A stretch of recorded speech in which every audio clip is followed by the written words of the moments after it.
कैसे हैं आप लोग। स्वागत है एक बार फिर से नई वीडियो के साथ में। तो देखिए मेरे पहले दोस्तों स्वागत है नई वीडियो में।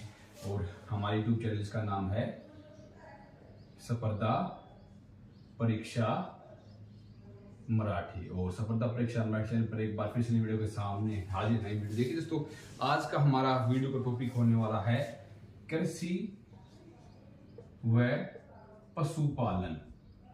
आज का हमारे वीडियो का टॉपिक होने वाला है कृषि व पशुपालन यानी कि एग्रीकल्चर एंड फार्मिंग।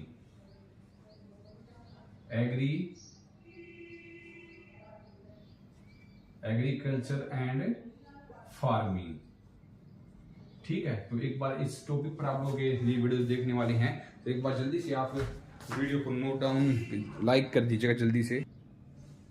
तो देखिए मेरे पहले दोस्तों वीडियो का टॉपिक आपको समझा दिया। अब आपको बताते हैं कि कृषि, भारत में कृषि के बारे में क्या क्या चीजें हैं, कौन कौन सी फसल कब हो जाती है उसके बारे में बताने वाले हैं। देखिए दोस्तों जो सबसे पहले तो बात करें कि कृषि है क्या। देखिए दोस्तों कृषि शब्द की जो उत्पत्ति हुई है वो अंग्रेजी भाषा के एग्रीकल्चर के रूप में होती है। एग्रीकल्चर शब्द की उत्पत्ति लैटिन भाषा में जिसका अर्थ है मृदा। एग्री का अर्थ है मृदा, व जो कल्चर है, कल्चर का अर्थ है कृषि, यानी कि इसका टोटल अर्थ हुआ मृदा कृषि, यानी कि मृदा में जो कृषि की जाती है उसे एग्रीकल्चर कहते हैं, ठीक है। जो फसल उगाने की इसका अर्थ हुआ फसल उगाने के लिए मिट्टी की जुताई करना, इसका सही अर्थ कहलाता है। तो देखिए इसका अर्थ तो हो गया ये। अब हम आपको यहाँ पर जो भारतीय कृषि चक्र है, भारतीय कृषि चक्र वो किस प्रकार से समझाने वाले हैं। देखिए दोस्तों भारत में आप लोग देख पाएंगे कि जो यहाँ पर हम समझाएंगे कि कुछ प्रमुख फसलें, कि भारत की जो प्रमुख फसलें कौन कौन सी हैं, ठीक है, कब बोई जाती हैं, कब काटी जाती हैं, तो इसके बारे में आपको पूरा डिटेल से बताएंगे। तो देखिए एक बार आप इसको जल्दी से नोट डाउन कर लीजिए। हम इसको अब इरेज करते हैं और आपको समझाते हैं। आपको अर्थ समझा दिया एग्रीकल्चर का अर्थ क्या होता है, ठीक है। तो यहाँ पर हम आपको समझाएंगे। अब देखिए कृषि चक्र के बारे में यहाँ पर समझाएंगे, कृषि चक्र के बारे में, कृषि चक्र के बारे में, ठीक है। इस साइड हम लिखेंगे फसल, बीच में लिखेंगे हम क्या लिखेंगे, तो एक फसल लिखेंगे कब बोई जाती है, फसल कब, बीच में लिखेंगे फसल और यहां पर लिखेंगे काटी जाती हैं और कहां, ठीक है। तो देखिए यहां पर अब आपको समझाने वाले हैं कि देखिए सबसे पहले जो खरीफ की फसल होती है, खरीफ की फसल कौन सी होती है, खरीफ की फसल कौन कौन सी होती है। देखिए खरीफ की फसल होती है चावल, बाजरा, कपास, ठीक है। और खरीफ की फसल होती है ये। और दक्षिण ये होती है उत्तरी राज्यों में और यहां दक्षिणी राज्यों में, ठीक है, ठीक है। खरीफ की फसल उत्तरी राज्यों में चावल, बाजरा, कपास और दक्षिणी राज्यों में चावल, मक्का व रागी, ठीक है। ये फसल कब हो जाती हैं, ये दक्षिण भारत के राज्य में बोई जाती हैं, जैसे कि केरल, तमिलनाडु, आंध्रा, यहाँ के इस प्रकार के राज्य में।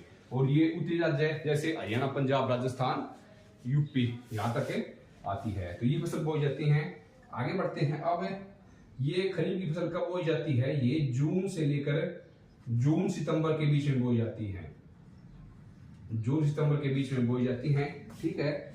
और इसके अलावा वहां पर क्या चीज हो जाती है, जून जुलाई बोने वाली चीजें मक्का, जवार, अरहर व तुअर, ये सब चीजें बोई जाती हैं जून सितंबर के महीनों में। और दक्षिण राज्यों में बोई जाती है जवार व मूंगफली, ठीक है। दक्षिण राज्यों में ज्वार व मूंगफली बोई जाती है। तो ये तो हो गई खरीफ की फसल के बारे में बात। और अब यहाँ पे बात करेंगे रबी की फसल के बाद। जो रबी की फसल है उसके बारे में, जो कब हो जाती है, वो हो जाती है अक्टूबर और मार्च के महीने, मार्च तक, यानी कि जून जुलाई में ये बोई जाती है, जून जुलाई में, सितंबर में काट ली जाती है, ये अक्टूबर में बोई जाती है और मार्च तक काट ली जाती है। ठीक है। तो रबी की फसल में यहाँ पर उत्तर राज्यों में क्या बोई जाती है, गेहूं, चना, सरसों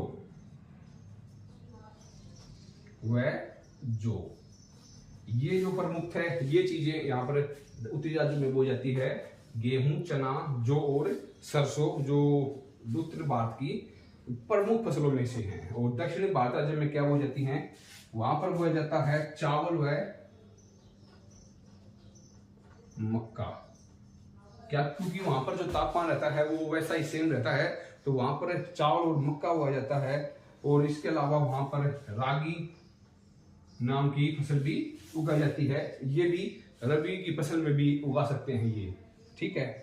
आगे बढ़ते हैं।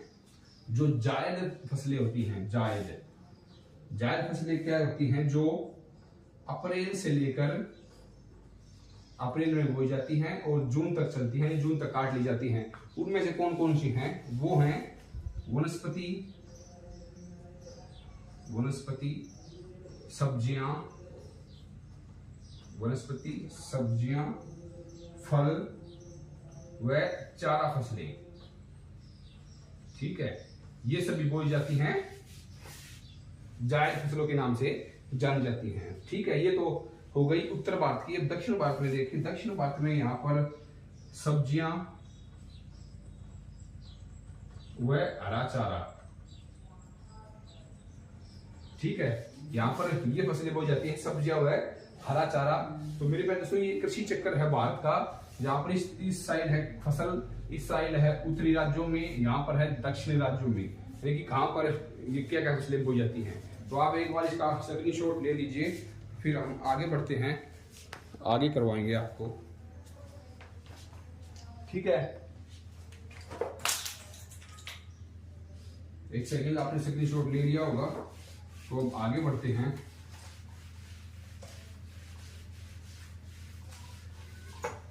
देखिए दोस्तों, अब आगे आपको बताएं जो प्रमुख कृषि विधियां कौन कौन सी हैं, यानी कि किन किन विधियों से कृषि की जाती है, अब उसके बारे में देखिए। अब आगे आपको बताते हैं कृषि चक्र में जो प्रमुख विधियां, कि प्रमुख चक्र में कौन कौन सी विधियों से कृषि की जाती है, उसके बारे में सुनिए। अब देखिए दोस्तों, पहली होती है जीविका निर्वाह कृषि। जीविका निर्वाह कृषि, यानी कि यह कृषि क्या होती है, जैसा कि इसका नाम से स्पष्ट हो रहा है कि जीविका, अपने जीवन यापन को बढ़ाने के लिए जो कृषि की जाती है उसे कहते हैं जीविका कृषि। यह छोटे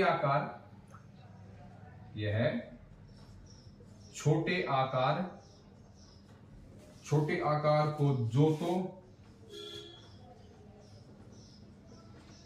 पर आदिम कृषि। ठीक है। आदिम कृषि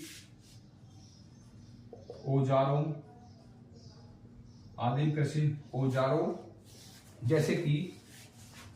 जैसे कि लकड़ी के हल, ठीक है, डायोन, लकड़ी के हल, डायोन, खुदाई वाले डंडों की सहायता से की जाती है, की मदद से की जाती है। यानी कि यह एक ऐसी कृषि है जीविका निर्वाह जहां पर जो छोटे आकार के खेतों में आदिम कृषि औजार, जैसे कि जो पुराने टाइप के औजार हैं, कृषि, लकड़ी के हल, डाउन, खुदाई वाले डंडों, इस प्रकार से की जाती है, उसे कहते हैं जीविका निर्वाह कृषि। जो नेक्स्ट है वो है स्थानांतरण कृषि। स्थानांतरित कृषि। ठीक है, इस कृषि में क्या होता है, इस कृषि में देखिए इस प्रकार की कृषि पर फसल उगाने के लिए भूवन का साफ किया जाता है, यानी कि जो भूवन होते हैं वनों को साफ कर कर वनों को साफ कर कर वहां पर कुछ वर्षों के लिए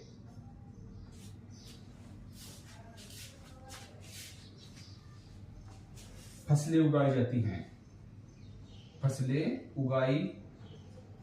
जाती हैं। ठीक है, जैसे कि 2-3 साल तक उनकी जो कृषि का जो स्तर होता है वो अच्छा होता है, और फिर उसमें जब उसकी जो उर्वरकता शक्ति खत्म हो जाती है, उर्वरकता शक्ति खत्म होने पर उन्हें छोड़ दिया जाता है और नए भूभाग को साफ कर फिर से यही प्रक्रिया दोहराई जाती है, तो उसको कहते हैं स्थानांतरित कृषि। ठीक है, एक बार जैसे आपको थोड़ा समझा दिया, अभी 2 प्रकार की कृषियां बाकी हैं, उनमें और भी बाकी हैं, उनको आपको नोट डाउन करवाएंगे, एक बार इसको नोट कर लीजिए। ठीक है, तो आशा करते हैं कि आपने नोट कर लिया होगा। 2 वीडियो के बारे में आपको बता रहे हैं, आगे बढ़ते हैं। देखिए आगे एक और तीसरे नंबर पर आती है गहन जीविका कृषि। ठीक है, इस प्रकार कृषि में क्या किया जाता है कि कृषि की यह विधि जिसमें छोटे छोटे अधिक मात्रा में श्रम खाद की सिंचाई अधिकतम प्रयोग कर, यानी कि इस कृषि में गहन में क्या किया जाता है, खाद का प्रयोग किया जाता है, सिंचाई का प्रयोग किया जाता है, सिंचाई का प्रयोग होता है। ठीक है, और उससे क्या होता है, बहुत अधिक श्रम किया जाता है, और दूसरे जो होती है उसे गहन जीविका कृषि कहा जाता है। ठीक है, नंबर 4 के ऊपर आती है, नंबर 4 पर आ गई विस्तृत कृषि।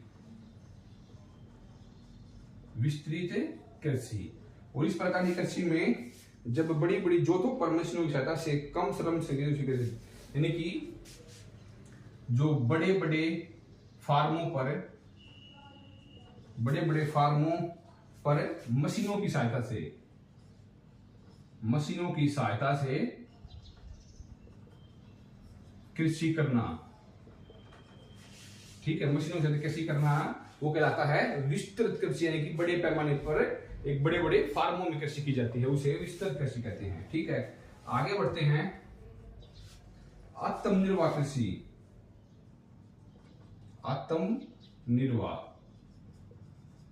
ठीक है, आत्मनिर्भर कृषि होती है, इसमें किसान का उसका परिवार मिलकर के अपने व स्थानीय बाजार के लिए अनाज, जहां पर आत्मनिर्भर यानी कि अपने लिए वह परिवार के साथ मिलकर कृषि करना। ठीक है, अपने परिवार के साथ मिलकर जो किसान करता है और सिर्फ अपना आत्मनिर्भर करता है, उसे कहते हैं आत्मनिर्भर कृषि। 6 नंबर पर है रोपण कृषि।